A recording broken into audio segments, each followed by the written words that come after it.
Dans cette mine de la République démocratique du Congo, un minerai très convoité, le coltan.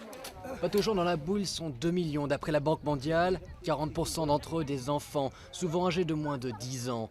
Un problème qui serait directement lié au manque d'éducation. Moi, je n'étudie pas. Mon travail, c'est creuser les minerais. Aller à l'école est un rêve pour certains. Malheureusement, les investissements manquent dans l'éducation. Les ONG locales sont face à un chantier colossal. Les enfants ne doivent pas travailler dans les mines, leur place c'est plutôt à l'école. Malheureusement, il n'y a pas d'école dans cette zone-là. Et s'il y en a, c'est des écoles qui sont dans un état avancé de délabrement. Et donc, la solution, c'est la construction des écoles, le paiement des enseignants pour que les enfants quittent les mines pour aller plutôt à l'école.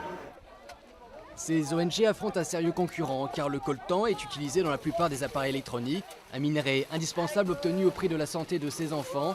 D'après les humanitaires, ici, dans la vase, à main nue, leur vie est mise en danger.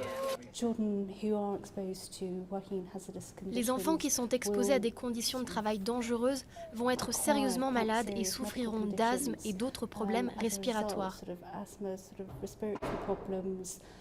Le fait qu'il n'ait pas un accès facile au système de santé ne joue pas en leur faveur. Et pourtant, la loi congolaise interdit le travail des enfants dans le secteur minier. Mais à Rubaya, l'omerta règne sur cette pratique. À moins que je sois témoin. Sinon, je ne... Vous pouvez en être témoin, vous pouvez visiter les mines. Il n'y a aucun enfant dans cette mine.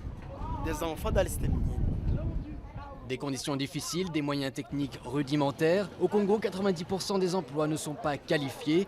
Et sans solution à long terme, il y a peu de chances que ces enfants retournent à l'école.